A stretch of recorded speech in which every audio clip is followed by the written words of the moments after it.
안녕하세요, 2학년 여러분. 주말 잘 보냈나요?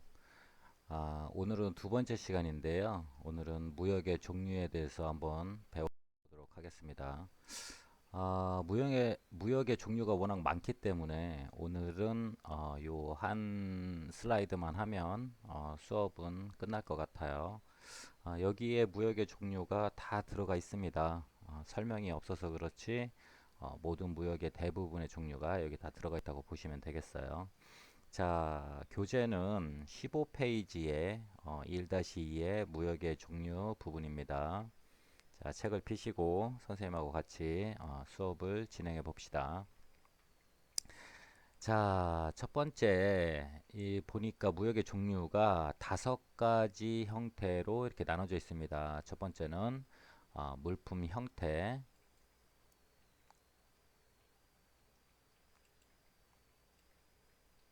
그리고 물품 이동의 방향, 그리고 제3자 개입 여부, 그리고 물품 생산 방식, 그리고 나머지 기타 무역 이렇게 나눠져 있습니다. 자, 물품의 형태에 따라서는 유형 무역과 무형 무역으로 나눠집니다. 교재 중간에 보시면 그 상세한 설명이 나와 있죠. 유형 무역은 형태가 있는 물품을 수출이나 수입하는 거고, 무형 무역은 자본, 용역, 기술 이전, 정보 제공, 지적 재산권 이렇게 눈에 보이지 않는 무형 재화를 수출 또는 수입하는 경우를 말합니다. 그리고 우리가 많이 알고 있는 종류가 바로 이 물품 이동 방향에 관련된 거죠. 수출 무역, 수입 무역. 수출 무역은 말 그대로 물건을 밖으로 해외로 보내는 거고, 수입 무역은 물건을 안으로 사갖고 들어오는 것을 말합니다. 자, 세 번째에 제3자 개입 여부가 있습니다. 무역을 하는 데 있어서 다른 사람이 중간에 끼는 것을 제3자 개입이라고 하죠. 자, 여기 나오는 직접 무역은 말 그대로 거래 당사자가 직접 무역을 하는 것입니다. 자, 그 다음에 여기 간접 무역이 바로 제3자가 개입하느냐 안 하느냐를 따지는 거죠. 자, 그럼 여기에는 세 가지가 있습니다. 중개무역, 중개무역, 통과무역 이렇게 세 가지가 나옵니다. 이 중개라는 거하고 중개라는 거하고 발음이 비슷하죠. 근데 이제 약간 다릅니다. 이 중개라는 말은 어디서 많이 쓰이느냐?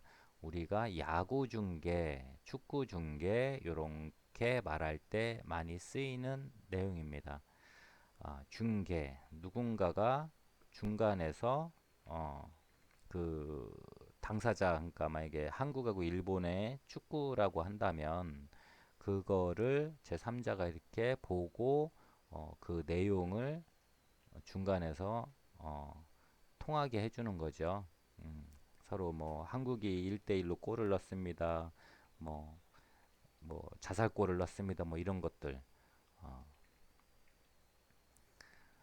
이 중개무역 그리고 중개 요거는 어디서 많이 쓰이냐? 부동산 중개 할 때 이 중개를 씁니다. 중간에서 거래를 도와주는 거죠. 그래서 이런 거를 중개무역이라고 합니다. 자, 통과무역은 만약에 우리나라에서 미국으로 물건이 가는데 미국으로 한 번에 가는 것이 아니라 어떤 제3국을 통과해서 그쪽으로 가는 경우에 이런 경우에 만약에 멕시코를 들렸다가 미국으로 간다. 이럴 때 통과 무역이라고 합니다. 자, 그럼 16페이지를 보시면 중개무역하고 중개무역 그리고 통과무역에 대한 자세한 설명이 나와 있습니다. 요 모양은 왼쪽을 보면 더 잘할 수가 있어요. 그 그림 나오죠. 중개무역은 수입상하고 수출상, 그러니까 한국과 일본이 이렇게 축구를 할 때 중간에서 이렇게 돈이 왔다 갔다 하고 상품이 왔다 갔다 하는 것을 중간에서 해주는 겁니다. 그러면은 중개무역은 뭐냐? 밑에 보듯이 어, 여기 중 위에 있는 중개무역은 돈도 제3국에 왔다 갔다 하고 상품도 제3국에서 왔다 갔다 하죠. 근데 중개무역은 어, 돈 같은 거나 뭐 서류 같은 거는 제3국으로 가는데 상품은 중간에서 한국과 일본이 막 축구한다고 했을 때 공은 왔다 갔다 그냥 하죠. 우리가 그 부동산 중개사 분들이 하는 일도 아파트는 사는 사람하고 파는 사람하고 왔다 갔다 하지만 중간에서 연결을 해주는 역할을 합니다. 그래서 이렇게 중개무역하고 중개무역은 좀 다르죠. 음. 자, 그 다음에 통과무역은 그 그림에 나오는 대로 수입상하고 수출상이 돈을 주고 이렇게 하는데 상품이 다른 제3국을 통해서 한번 걸러서 가는 것을 말합니다. 자, 그 다음에 물품 생산 방식에 따라서 또 무역이 이렇게 나뉩니다. 위탁 가공, 수탁 가공, 보세 가공 이렇게 세 가지로 나와 있습니다. 자, 16페이지 중간에 보니까 위탁 가공은 말 그대로 뭔가를 맡긴다는 거죠. 그리고 수탁 가공은 뭔가를 내가 맡아준다는 의미로 생각하시면 되겠습니다. 자, 보세 가공은 보세 지역이라는 게 있거든요. 그 일단 처음부터 좀 설명을 할게요. 위탁 가공 무역 책 중간에 보시면 외국의 거래 상대자에게 가공임 지급 조건으로 물품을 가공해 줄 것을 위탁한 후 맡긴 후 물품이 완성되면 수출하는 무역이다. 이거를 위탁 가공 무역이라고 합니다. 자, 수탁 가공 무역은 가공임을 얻기 위하여 외국의 거래 상대자의 위탁에 의하여 원자재를 수입하여 가공한 후 수출하는 방식이다. 그러니까 수탁 가공은 밖에서 우리한테 맡기면 우리가 원자재를 수입해 갖고 만들어 가지고 다시 그 수출을 하는 것을 수탁 가공 무역이라고 합니다. 자, 보세 가공 무역, 보세 지역에 보세 공장에 가공 설비를 설치하고 수입 원자재를 가공해 갖고 수출하는 방식으로 수입 원자재에 관세를 부과하지 않는다. 이 관세라는 거는 굉장히 중요하죠. 우리가 물건을 팔 때 만약에 옷을 하나 만들어서 판다. 근데 뭐 우리나라에서 들어왔다가 이제 이거를 만들어서 팔게 됐을 경우에 관세를 어디서 물릴 거냐? 우리는 이제 만 원에 팔려고 하는데 우리나라에서 관세를 매기면 보통은 이제는 수입을 하는 곳에서 이제 관세를 매기기는 하지만 미국에서 관세를 어, 1,000원을 매기겠다. 그러면은 우리가 만 원에 팔지만 미국에 갔을 때는 그 판매하는 사람은 11,000원에 사게 되는 거죠. 그럼 그 사람은 15,000원 정도에는 팔아야 4,000원 정도가 이득이 날 겁니다. 근데 만약에 이런 보세 지역이라고 하는 이런 곳을 정해놓고 부가세를 부과하지 않으면 만 원에 만들어서 만 원에 넘길 수가 있는 거예요. 그러면 물품을 그 다른 나라에서 수입하는 수입상이 만 원에 해서 15,000원에 팔면 5천 원이 남겠죠. 그래서 관세가 붙냐 안 붙냐에 따라서도 많은 차이가 나기 때문에 이게 하나였을 때 그런 가격이 생성이 되기 때문에 이게 100개, 만 개, 10만 개 뭐 이렇게 개수가 늘어나다 보면 그 돈도 무시할 수 없게 되겠죠. 그래서 이런 생산 방식에 따라서 이렇게 나눠지기도 합니다. 그 다음에 이제 기타 무역해서 이렇게 나오는데 기타 무역은 어, 우리가 알만한 거는 가장 쉽게 할 수 있는 거는 주문자 상표 부착 방식 수출입니다. 이걸 이제 줄여서 OEM이라고 하는데요. OEM은 뭐냐면 주문자가 상표를 부착은 해요. 만약에 미국에 있는 나이키가 우리 나이키 신발 같은 거 사면 메이드 인 USA라고 안 돼 있죠. 거기에는 뭐라고 돼 있냐면 메이드 인 베트남, 메이드 인 인도네시아 이렇게 돼 있단 말이에요. 베트남에서 물건을 만드는 거예요. 나이키 신발을.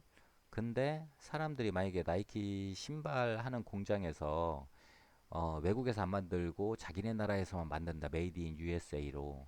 그럼 우리가 지금은 나이키 이 신발 매장에 가면 좀 비싼 거는 한 20만 원 돈 하는데 미국에서 직접 만들면 훨씬 비싸겠죠. 근데 이제 가격을 다운 시켜야 되니까 베트남 같은 데다가 물량을 주고 만들라고 합니다. 근데 베트남에서 자기네 메이커로 만들면 우리나라 사람이 사지 않겠죠. 그리고 베트남에서 만들었는데 무슨 20만 원이나 해. 그런 건 필요 없어. 이렇게 하겠죠. 그러니까 미국에서 그쪽에다 뭐 기술 같은 건 알려주고 그리고 우리 나이키 상표를 써도 된다라고 베트남 같은 데다 이렇게 위탁을 하면 베트남에서 물건을 만들어 가지고 신발은 베트남에서 만들지만 뭐 디자인 같은 것도 뭐 이렇게 그 나이키에서 제공을 해줄 수도 있겠죠. 아니면 베트남에서 직접 만들 수도 있고. 그래서 그런 것들을 다 만든 다음에 나이키 상표를 부착을 하는 겁니다. 당연히 베트남 업체는 나이키에다가 로열티를 줄 수도 있고 아니면 나이키가 베트남에다 직접 공장을 만들 수도 있고 뭐 이제 그렇게 되는 건데 그렇게 해서 한국에다가 수출을 하면 한국에서는 베트남에서 만든 뭐 이상한 이름의 메이커가 아니라 나이키라는 이름으로 들어오게 되죠. 그러면 국내에 있는 소비자들은 아, 이건 나이키구나 이렇게 생각을 하고 소비를 하게 되겠죠. 그러니까 또 20만 원이라는 돈을 지불하고서라도 그 신발을 사는 거겠죠. 근데 이제 실질적으로 말하면 오리지널 나이키라고 볼 수는 없죠.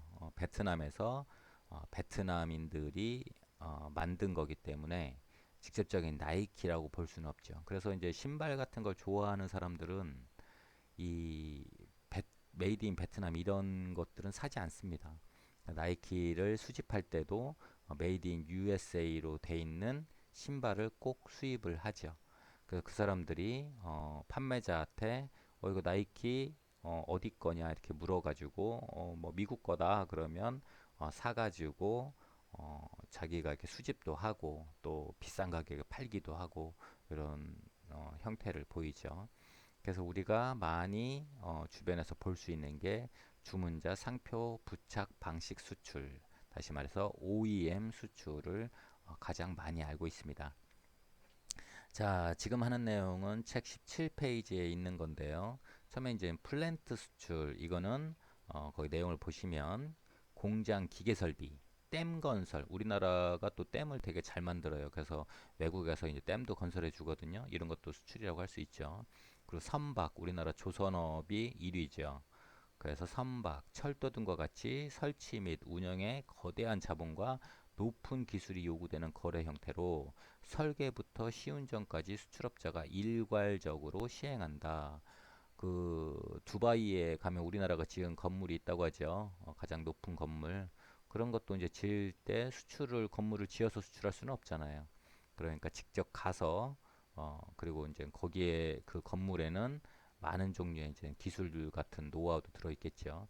그래서 직접 가서 거기서 지어서 하는 수출을 이게 플랜트 수출이라고 합니다. 자, 녹다운 수출은 뭐냐?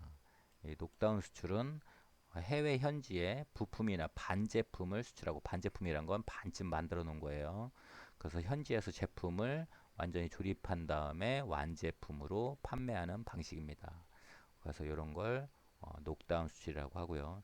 기술 수출은 말 그대로 그 갖고 있는 기술이나 재산권 이런 것들을 수출하는 게 되겠죠. 그래서 이렇게 나눠집니다.